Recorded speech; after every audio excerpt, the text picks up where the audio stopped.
doing? Now, instead of looking down at the floor, Yeah. look up and get those arms way up. There you go. Yeah. You're making me work right now.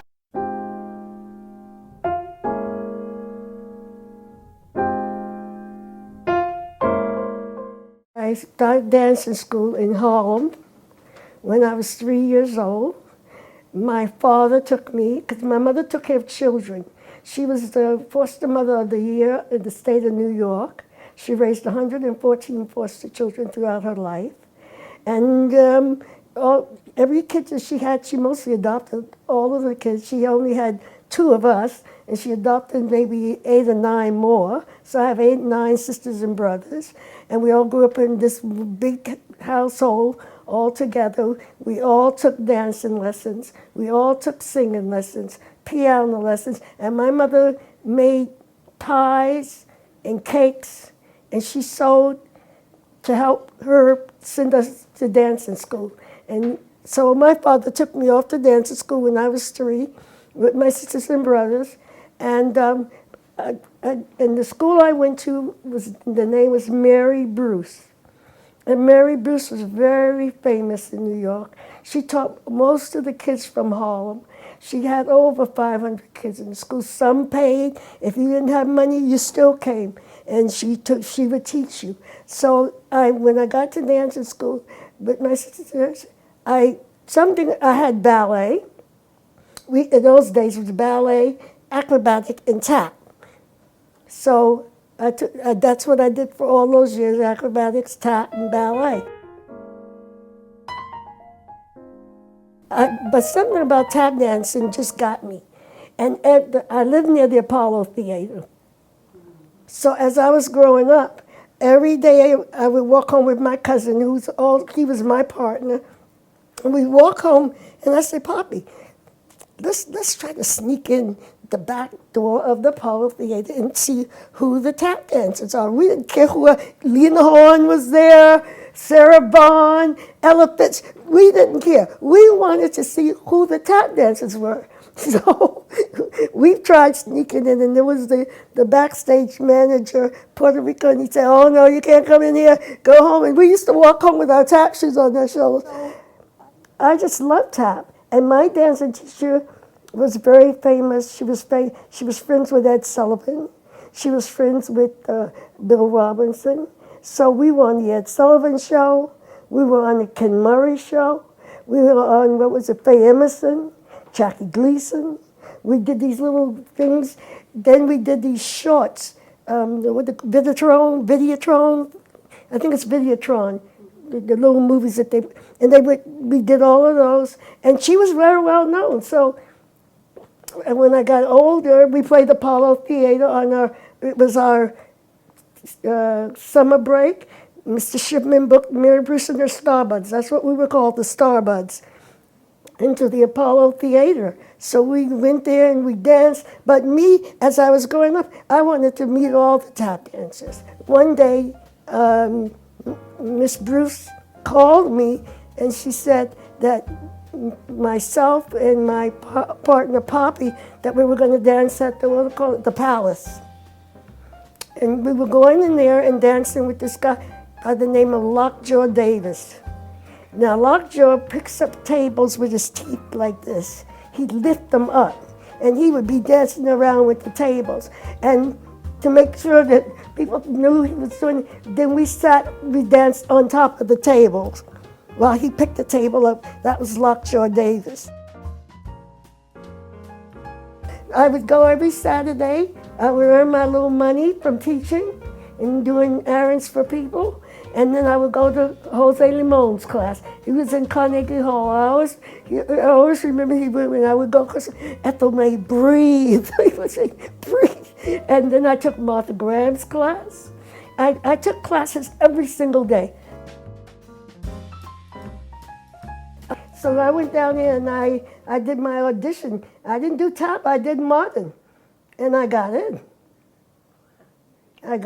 So then I went to PA and I studied there. But the thing with them is you couldn't tell them that you were going to any other place to dance. Like you couldn't say, oh, I'm going to Vickers. They didn't want that. You had to do it.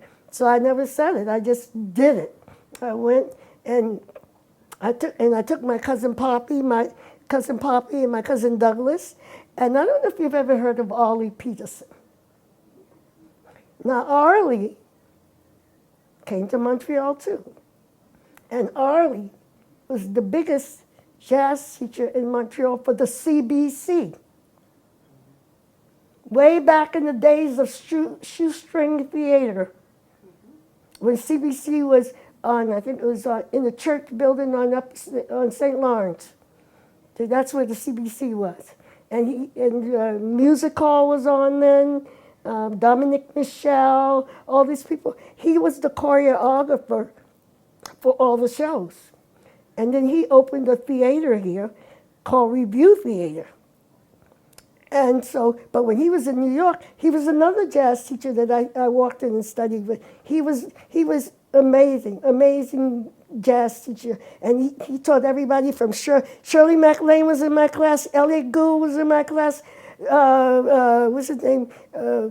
Vic was all these people that were on Broadway, Andre McLaughlin, all these people were in our class. And we were maybe 2 colored people in there.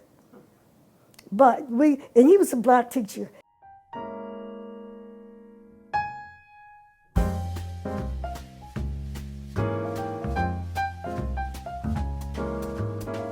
I did an audition. I went to an audition with my girlfriend. She said, Ethel, come on, let's go. Cab Calloway's having an audition. So I said, okay, I'm not auditioning, but I'll come with you. So I went, and I was sitting there watching her do her audition. And this lady came up to me. She said, oh, are you here for the audition? And I said, no. And she said, why? And then I told her, well, I've never done an audition, and even if I got an audition, I don't think my mother would let me go anywhere. And she just told me, well, listen, girl, get up there and show them what you can do. So I got up, and I went to the piano where this man was playing, and I started singing. And I think I sang the Dogtown Strutters Ball. And I started dancing. And by the time I was done, the lady, she said, come here. She said, what's your phone number? I gave her my phone number. She said, I'm calling your parents, because Cab would love you in his show. And I only saw Cab once. I saw him at the Apollo, but up close, because he was watching. And then she called my mother, and then my mother said, well, Ethel will be 16 on New Year's. But we'll see. She said, we'll see. And then I said, Mom, I got the chance to go to Canada.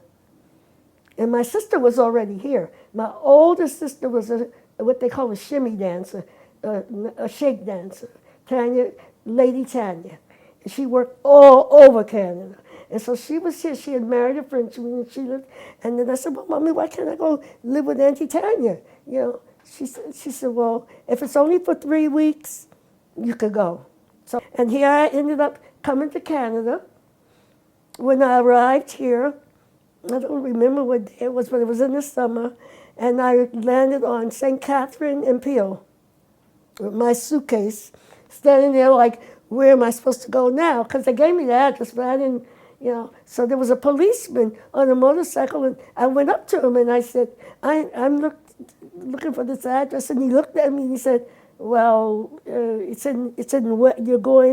in the west, you got to go east, because it's the same address in west as it is in the east. So he was so nice. He said, well, I wish I could take you, but I can't. But he said, I'll get a taxi. So he hailed a taxi, and I ended up going to this rooming house. When I got to the rooming house, all the rest of the show was living in that rooming house, 1218 St. Catherine Street West, right where Plastics Arts now, across the street.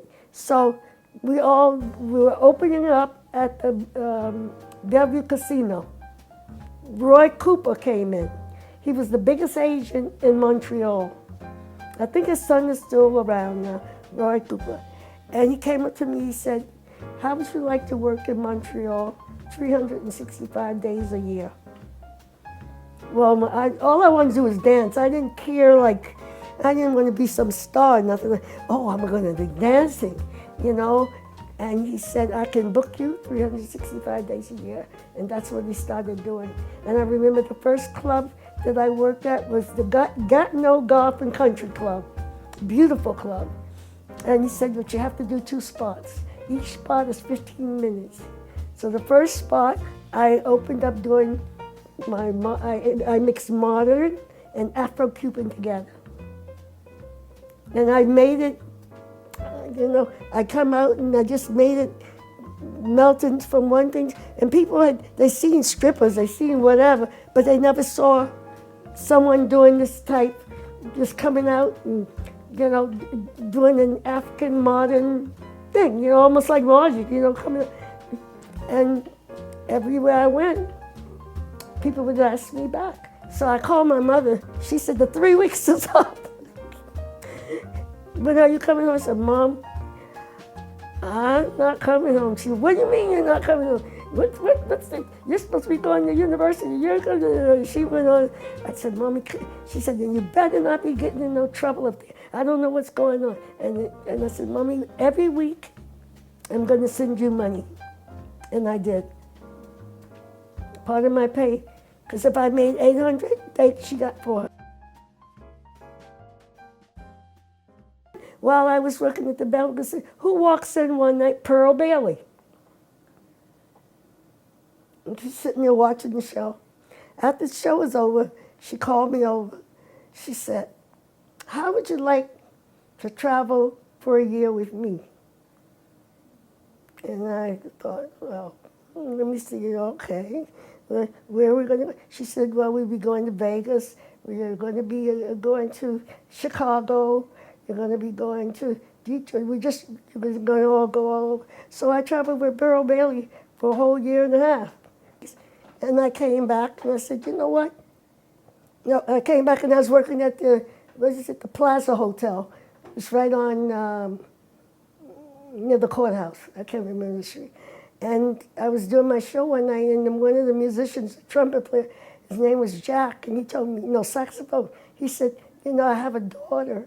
She's a little bit retarded. He said, but she takes ballet with Marilyn Harrison in the town of Mount Royal. But he said she really loves tap dancing. And Linda, I think Linda was an 8 or 9. And he said, on Saturday, what do you do in the afternoon? And I said, I don't do really much. He said, if I come and pick you up and bring you to my house, and could you teach? I said, for sure. And I didn't want anything for it. It was just to go. I was able to teach. So I started teaching Linda. And we opened up a dancing school, her mom and I, and Kim's mom, called Ethel Linda Lee. And it was in Dorian Way, over there on Valois Street, behind the train tracks. And there was maybe 5 houses. And I was teaching Linda. Then Kim came, and then all those people that had kids, they all would come outside, and they would sit there and watch us. And then one day I said, you want to dance? Come on, get up, get up. And then they all got in the class, and I started teaching. I had a ballet class, and then they had a tap class, then they had an acrobatic class, and the parents paid $3 a month. And I see somebody walk in my class, and they walk out in the first class, and they can do a shuffle, and they can do a triple. I am so happy. I am like, you could give me $1 million. I say, keep your $1 million, because he just learned how to do a shuffle. Dance has meant everything to me. Dance is my passion. It's my savior. It kept me sane when things would go crazy between my first husband and I would just go out and dance. I would go. I didn't need no psychiatrist. You don't need to get in that studio and dance. Get in that studio and do your thing. I don't care if I'm teaching you or him or one by one. I just want to keep teaching. Keep dancing. And the good Lord knows when he wants me, and that's when I'll go.